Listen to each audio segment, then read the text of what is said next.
Welcome to the Canadian virtual meeting for the International Institute of Genealogical Studies at genealogicalstudies.com, and I'm Cheryl Levy.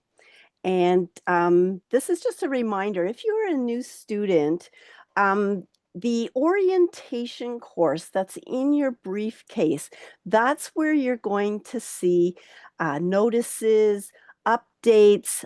It never goes away, so you can never finish it.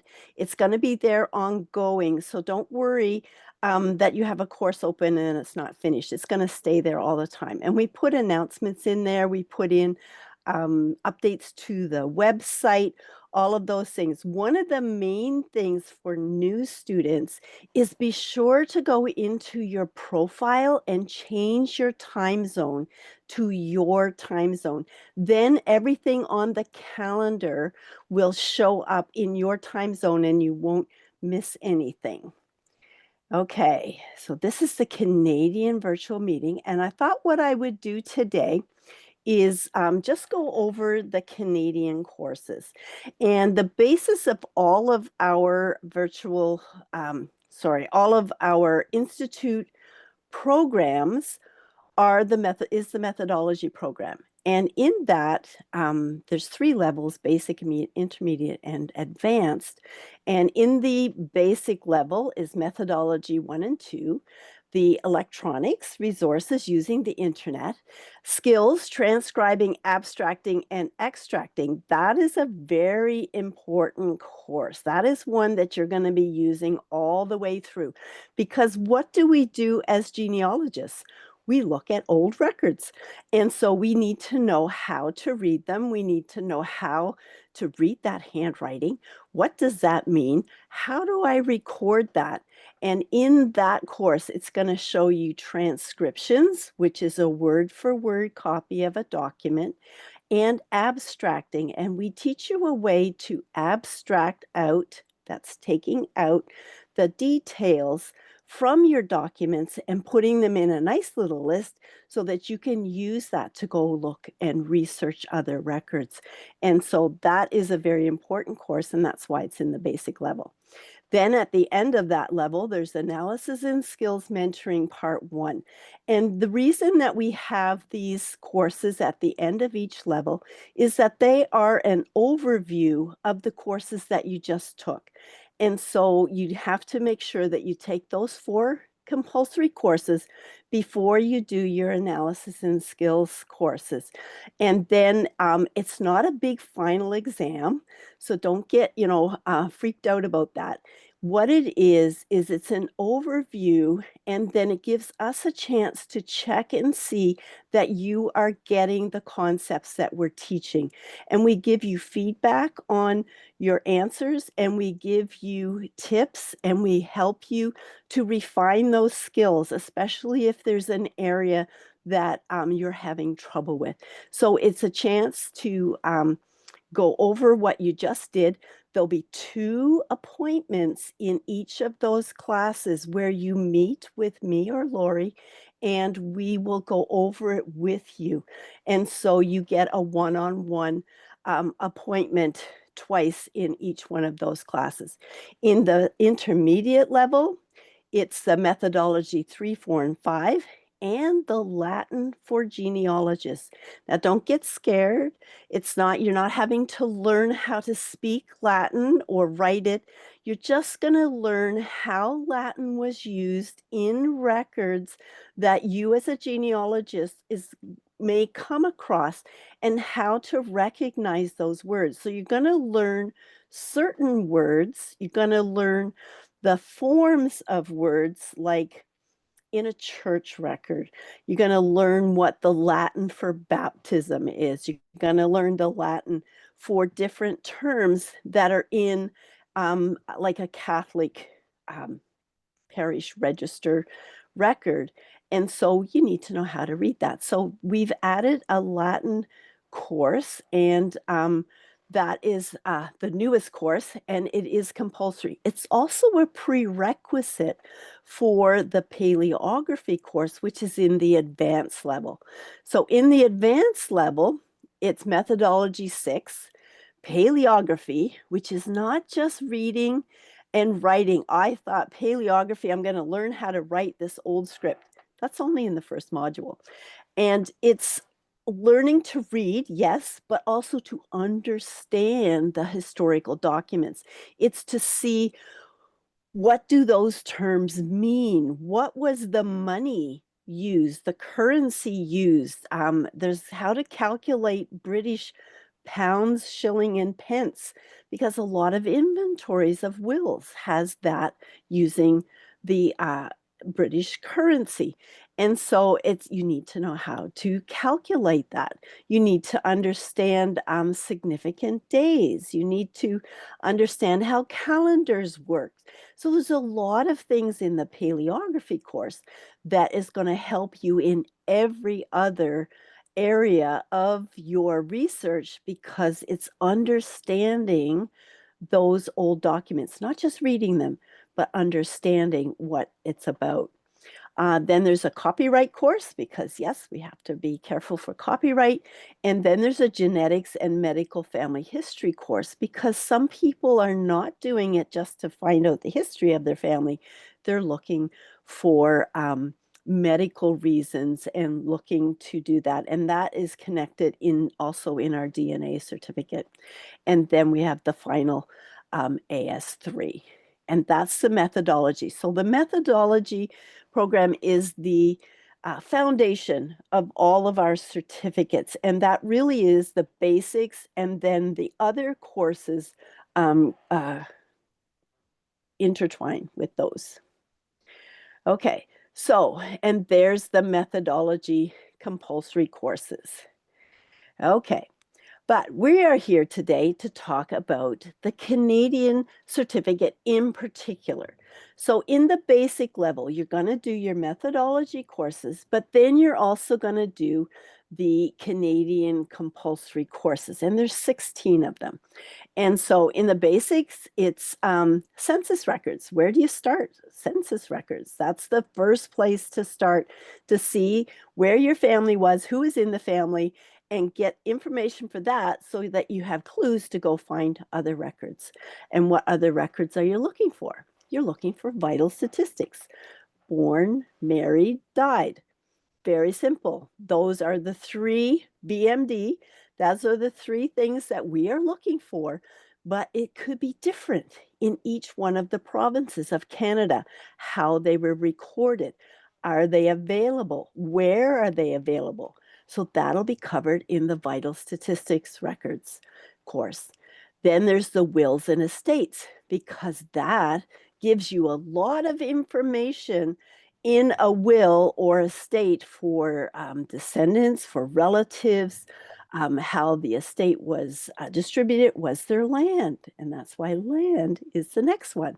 And land records differ from province to province for sure. And even different areas of each province has perhaps a different way of how they recorded their land records, the deeds. Was it from the crown? Were they part of a settlement plan? All of those things are covered in the land records course. Then in the intermediate level, and you should finish your basic methodologies before you go on to the intermediate level of your country courses. Then we have part 2 of census, vital statistics, wills and land.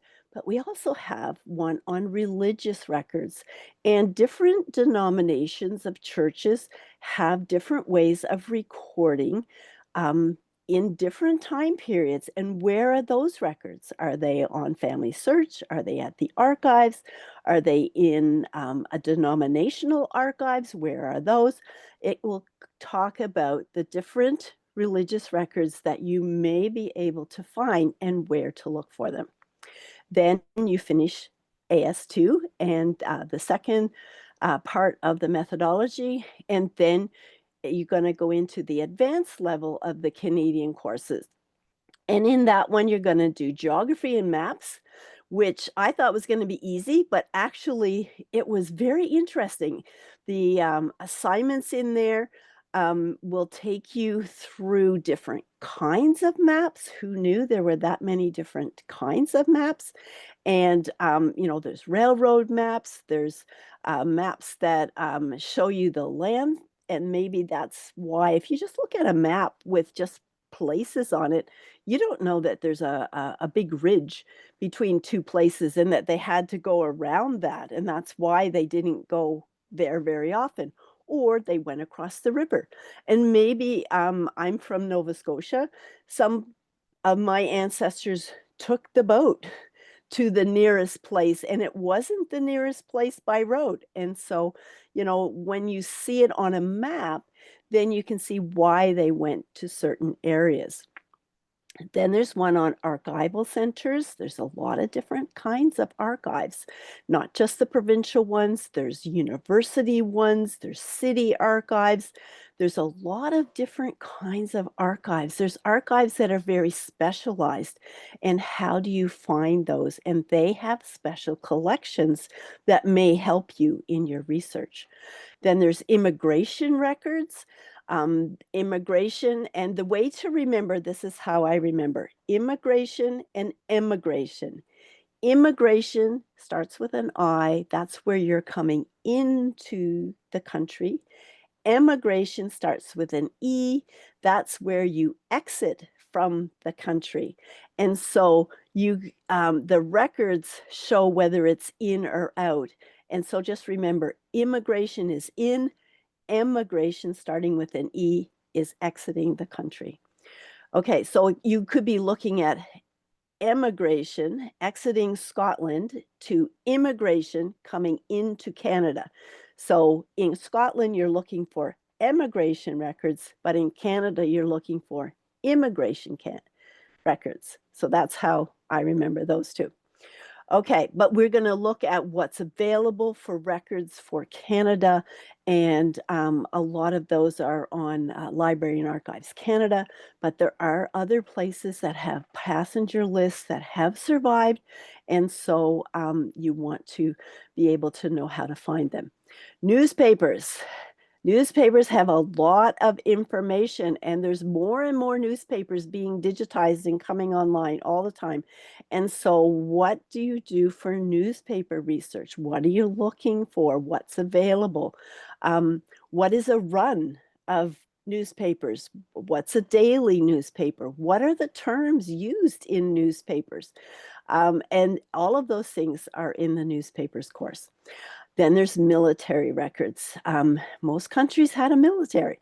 And so Canada has military. We were connected with England until we became our own country, had our own military. Even in World War I, we were connected to the UK with our military, but we did have our own Canadian expeditionary force for World War I. And there's World War II, and there's a lot of other military records that you're going to find in that course. And then migration patterns. People come to a country, they don't always stay in the same place. And so they're going to migrate. So why would you migrate? Well, maybe your grandfather had the land, and then he divided it between his children, and then they divided it between their children, and there's really not much land left. But land is open in the West, in the prairies, and so you're going to migrate there for free land. You're going to migrate other places for employment opportunities. And so it's going to show you migration patterns and why, give you reasons why people migrated to different areas. And then we have a course just on local history and special collections, because, and that's a really cool one, because it makes you think what was connected to my ancestor that was unusual, that maybe there is a special collection created for them. And a lot of times historical societies will create those, or genealogy societies, where it's a special project for that certain area, and they create it and offer it to their members, and often as public we can access them. So make sure to contact your genealogy and historical societies in the areas where your ancestors lived, because there may be information there that you don't know about. Okay, We also, in every course at the beginning, have a course study plan. Now, what is a course study plan? Oh, why do I need to use that? This will help you to stay on track. I print one out for every course that I do. You can create it in a Word document too if you don't want to print it out and you're anti-paper. And but I like paper. I stick it in. I have printed notes for all my courses, and I stick it in there. And what it is you can do the dates that you started, when you've done the reading that you needed to do, and when you've completed your assignments. And it's just a way to look and see what is left to do. Now, if you're following on your student briefcase down the left-hand side, you're going to get check marks every time that you've read the materials for that module or you've completed the assignment. You're going to get little check marks down the side. But this is just a way to have it next to you so you can see at a glance what you still need to do. And so using the course study plan is a good idea. Okay, so we covered all of the courses that are compulsory in the Canadian certificate, but I wanted to show you a couple other ones that maybe you're not aware of, and these are elective courses. So when you take your certificate for for your Canadian records, and you need to put in your electives. Then these are some that if you can find one that goes along with your research. So I'm from Nova Scotia. So I did the researching Nova Scotia ancestors because it goes more in depth in that course for my ancestors who came to that area, because it's very different than the ones that went to Alberta or British Columbia.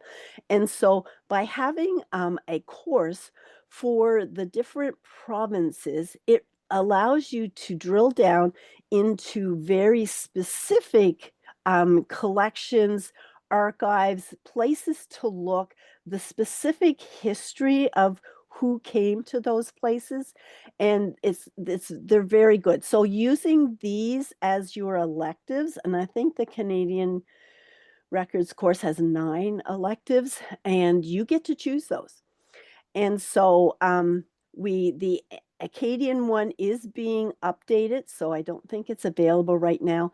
If you don't want to do the whole Canadian certificate and you just want an overview of Canadian ancestors, you can do the Canadian ancestors one. If you're doing the certificate, this one is not going to help you because it's just a summary of the other ones.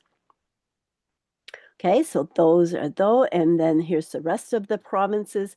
And so we have a course for each one except for Prince Edward Island. We don't have one for Prince Edward Island yet.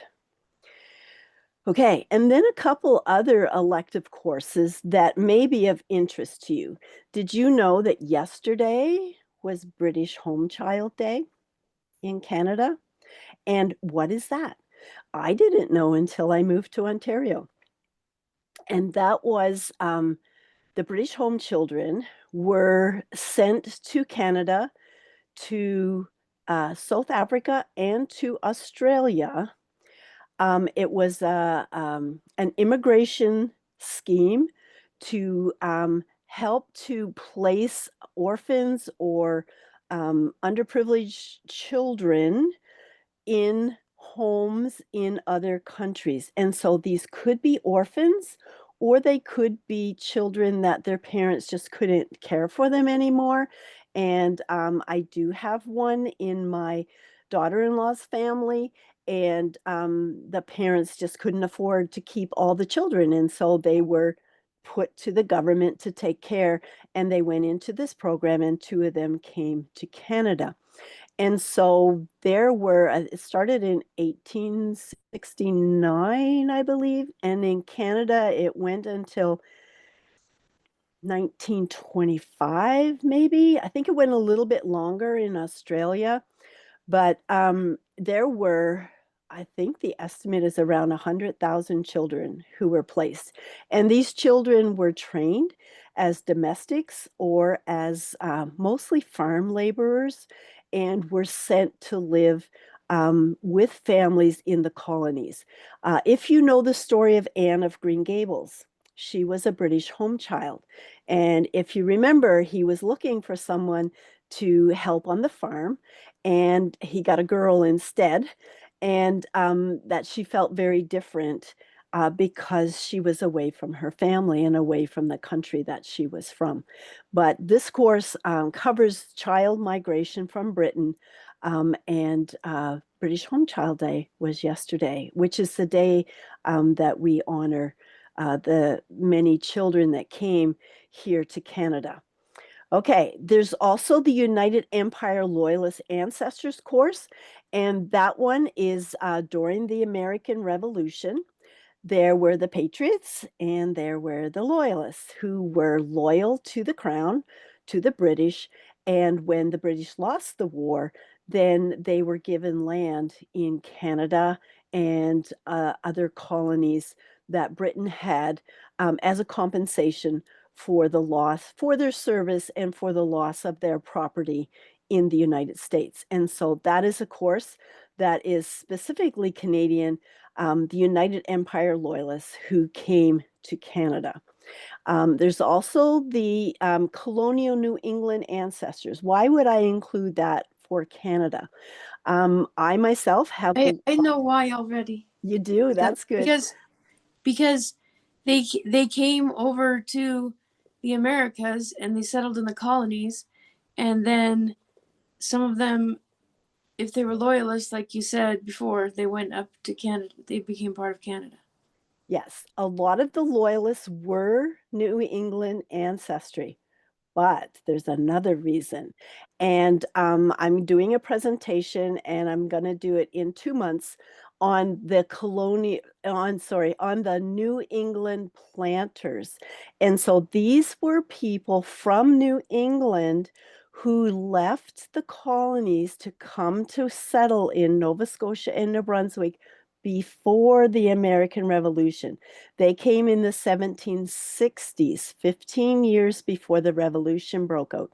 And a lot of times they're lumped together, but they were a different group. And so the New England planters are a unique group that settled, it was a settlement plan for Nova Scotia after the British got Nova Scotia from the French. And so there's a lot of history in there, and I'm going to do a presentation in 2 months. So I'll do it in November. So watch that I'll do it on New England planters. Okay, another one is Mayflower ancestors. Did the Mayflower ever come to Nova Scotia or Canada? No, despite that my uncle insisted that they did. They came to America, but their descendants were part of New England, and some of them were loyalists who came to Canada or New England planters. And I do have a New England planter ancestor who was also a Mayflower descendant. And so those are why those three courses are included for Canadian research as well. Now, I do a virtual meeting on these three. They alternate. 1 month will be on the Loyalists, 1 month on New England ancestors before the Revolution, and then one on Mayflower. So watch for that virtual meeting schedule as well. Now, the last three that I put here are not specifically Canadian. They are good for any researcher, but any researcher who wants to go deeper, these three courses will absolutely help you in your research. Breaking down brick walls. Oh my goodness. What that course helped me so much to just organize my information, put it down in a way that I could compare and see what I was missing and go find that information and break down some brick walls in my own research. Because sometimes we have it there, we just don't have it organized to the place that we can see the answer and how it fits together. It's like dumping out that box of puzzle pieces, and you know that this makes a picture, but until you get it all put together, you don't know what the picture is. unless you have the box cover. But if you don't have the box cover, and so this course, and it is a basic course, and it just takes you through some of the methodology, but just really helping you to organize. And so breaking down brick walls is a great elective, and also the nuts and bolts of reporting research is another great one, because how many of us are struggling with assignments on doing research reports? This is helping you to put it all together. You've gathered all this information. How do you put it together in an organized way to present it to someone else that they're going to understand it? And that's a great course. And then evidence analysis and evaluation is the third one in that skill building courses. Another certificate, our newest certificate that I'm going to mention today, is our personal historian certificate. And it is our 14th certificate, and it just helps you to tell the story. Maybe not everybody who's taking our courses wants to be a professional genealogist. Maybe they just want to know how to gather their stories and present them in a way to their families that is going to be easy for them to understand. And so this is designed for personal historians, for personal family historians, but also for you as a professional as well, to then how to take it for a client and put it all together. And so that's our newest one. It has fun courses, I think are fun, like social history, house history, photography. It has courses in it that are going to be not the regular record courses, but how to tell those stories and how to find the information to put into those stories from your research. Okay, and so, whoops, I don't have that put in there. The next Canadian virtual meeting will be in October, and it will be October the 15th with Drew. And so watch for that on the calendar. And I will be back with a Canadian virtual meeting in November. And then I'll do the planter, the New England planters. Okay. And I already covered that. Okay. And so this says you have a PLCGS. What did you earn the PLCGS in? Okay. My PLCGS. Or do you have 2 or 3? I don't know. I do have 1. I'm working on my second one. Okay, so a PLCGS is I know what it is. professional, yep, but just for the people on the recording, it is a professional learning certificate in genealogical studies. That is what you get when you complete one of our 40 course programs, and you then can put that at the end of your name that you're certified as a PLCGS. And so mine is in Canadian records. I've completed the 40 courses. I've also completed the DNA certificate, which you can make that into a PLCGS now, but I am working on the professional development one, which, and combining the professional development and the DNA one to give me my second PLCGS. And so, but it's in the country courses, and there's also a librarianship courses as well. But the country ones are like American, English, Irish, Scottish. There's an Italian, there's an Australian. I'm going to miss one. But those are the country courses, and they're on our website at genealogicalstudies.com. Under certificates, it's under courses and certificates. It gives you all of them. And when you get them on the website, there's a little drop down, and you just hit the little X and it will show you all of the courses that are in each certificate. Okay, so that's all that I have today for the Canadian virtual meeting. And again, I'm Cheryl Levy, and this was brought to you by the International Institute of Genealogical Studies at genealogicalstudies.com. I hope that you'll join me again.